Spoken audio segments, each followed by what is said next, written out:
یتیم ہوتے ہیں اللہ پالتا ہے، ہزاروں یتیم گزر گئے اللہ نے پالے۔ اللہ جب نبی مکرم کی یتیمی کی بات آئی تو پھر کہہ دیا اے نبی جب تم یتیم ہوئے ہم نے پالا نہیں؟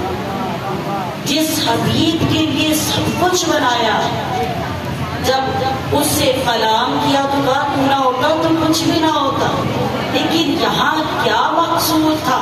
یہاں مقصود تھا جس نے پالا وہ کون ہے؟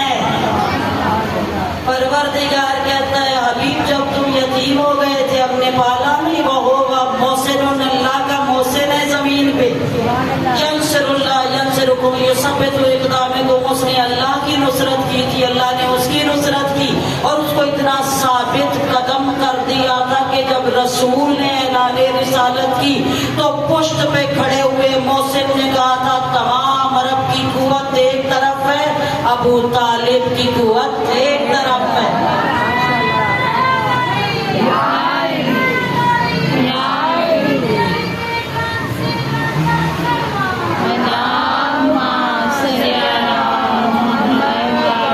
آج اس بات کا تنازع کیوں؟ آج ہماری مومنات اور مومن کیوں خاموش ہو جاتے ہیں کہ مسلمان نہیں تھے، کلمہ نہیں پڑھا تھا؟ چھوڑیے، شریعت کے آنے کے بعد جو کچھ ہم لوگ کر رہے ہیں وہ ہے اطاعت، ٹھیک ہے؟ شریعت کے جو احکامات آئے ہیں اس پہ ہم عمل کر رہے ہیں، کیا ہے؟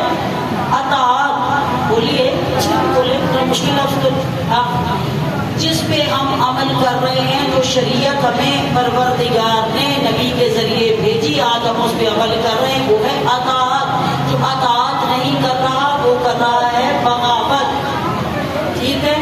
جو شریعت کے آنے کے بعد اطاعت کرے پروردگار نے اس کو مومن قرار دیا ہے، جو شریعت کے آنے سے پہلے شریعت پہ عمل کرے اللہ نے اسے محسن قرار دیا ہے۔ وَهُوَ مُحْسِنٌ، وہ میرا محسن ہے۔ کیوں؟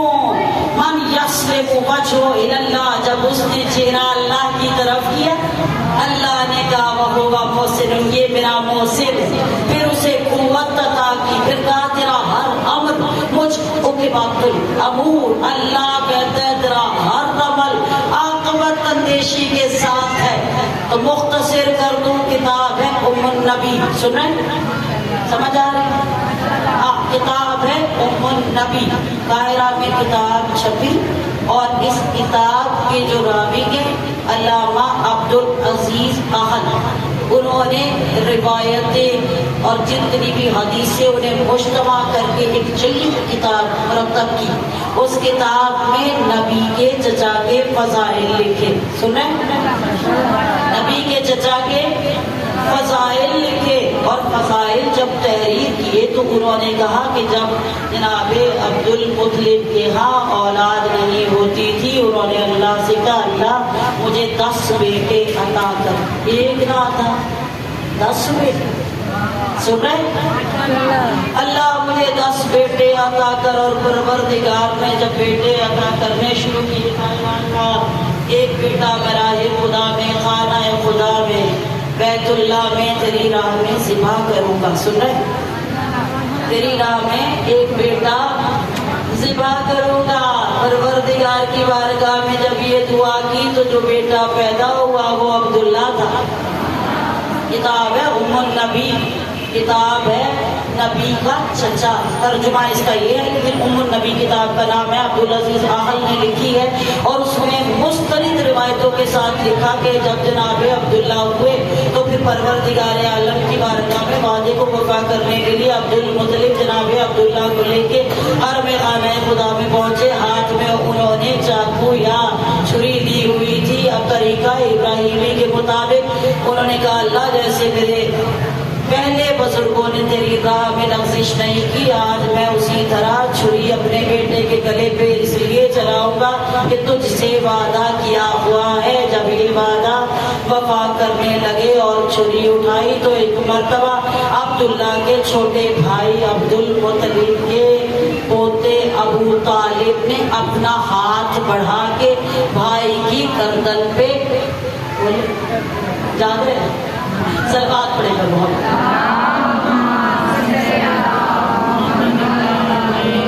اپنے بھائی کی گردن پہ ہاتھ ابو طالب کے ہاتھ پہ آئی اور انہوں نے کہا میرے پدر بزرگوار میں چاہتا ہوں کہ قرآن ڈالا جائے، قرآن ڈالا جائے کہ ہم جناب عبداللہ کے بدلے میں اللہ کی راہ میں کتنے اونٹ راہ خدا میں دیں گے، جناب عبداللہ کی قربانی نہ دینی پڑے۔ پہلی مرتبہ قرآن ڈالا، 10 اونٹ نام عبداللہ کا نکلا، 20 اونٹ پھر نام عبداللہ کا نکلا، 50 اونٹ پھر نام عبداللہ کا نکلا۔ آنکھوں سے آنسو بہانے لگے محسن خدا، بہوبا محسن۔ پھر کیا کیا؟ ومن یسلم وجہہ الی اللہ، اللہ کی طرف چہرہ کر لیا، اللہ تو رحم کھا لیا، اگر عبداللہ کی نسل نہ چلی تو دنیا میں تیرا نام کون لے گا؟ جب اللہ کے محسن نے صدا بلند کی 100 اونٹ قرآن ڈالا گیا تو پھر قرآن یہ نکلا کہ راہ خدا میں 100 اونٹ ذبح کیے جائیں تو عبداللہ کی جان بخشی ہو جائے گی۔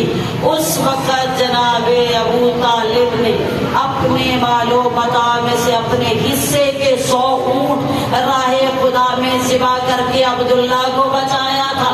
وَهُوَ مُحْسِنٌ فَقَدْ اسْتَمْسَكَ بِالْعُرْوَةِ الْوُثْقَىٰ إِلَى اللَّهِ عُقْبَةُ الْعُمُورِ، کہ وہ ہے جو اللہ کے دامن کو پکڑ لیتے ہیں، اور اللہ کیا کرتا ہے؟ يَنْصُرُكُمْ يُثَبِّتُ أَقْدَامَكُمْ